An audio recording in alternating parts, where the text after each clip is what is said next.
নমস্কাৰ সকলোকে মোৰ অন্য এটি ব্লগলৈ আপোনালোকক স্বাগতম জনাইছোঁ আৰু ইংৰাজী নতুন বছৰৰ সকলোকে যাতে শুভেচ্ছা জনাইছোঁ। সকলোৰে যাতে দিনবোৰ ভাল হওক, মনৰ আশাবোৰ পূৰ হওক তাৰে কামনা কৰিছোঁ। আৰু আমি ঘৰত আছিলোঁগৈ, ঘৰৰ পৰা আহিলোঁ কিন্তু ভিডিঅ'বোৰ বনোৱাহে নাছিলোঁ। আৰু এইফালে আজি আমি ওলাই লৈছোঁ দুইজনী বেটি মই। নিচাহঁতৰ ঘৰত আজি পাৰ্টি আছে। নিচাৰ যিহেতু ৰিটায়াৰমেণ্ট ডেও হয় আৰু 31st দুইটা একেলগতে হৈ যাব। সেয়ে আমি দুমানুহ ওলাই ৰৈ আছোঁ। আৰু এইফালে হিয়াৰ দেউতাক আৰু মা তাতে আছেগৈ, আমাক নিবলৈ আহিব সিহঁতি এতিয়া।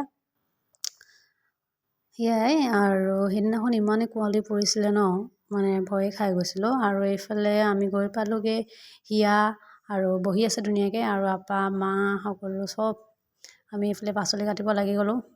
আৰু যিমান যি হ'লেও যিমানে সোনকালে কৰিম বুলি ভাবিলেও 31st দিনাখন 12টা বাজেই য'তে হ'লেও। আৰু এইফালে আমি জুই ফুৱাই আছোঁ, এইফালে হিয়া আমনি কৰি আছে, তাইক নামিব লাগে। আৰু এইফালে পালেহি মাহী এইফালে মাহী বহি আছে। আৰু সেয়াই এইফালে খানা বনি আছে। খানা বনাইছে আমাৰ এখেতে, লগত মানে আছে আৰু মামা আৰু মহা শিকাই দিছে ৰাখি। এইফালে মহা আৰু হিয়া এইফালে নাচি আছে চনুৰ লগত। আৰু এইফালে মামী এইবোৰ কৰি আছে, আৰু য'তে হ'লেও মামী ডিউটি এইটোৱে পৰে।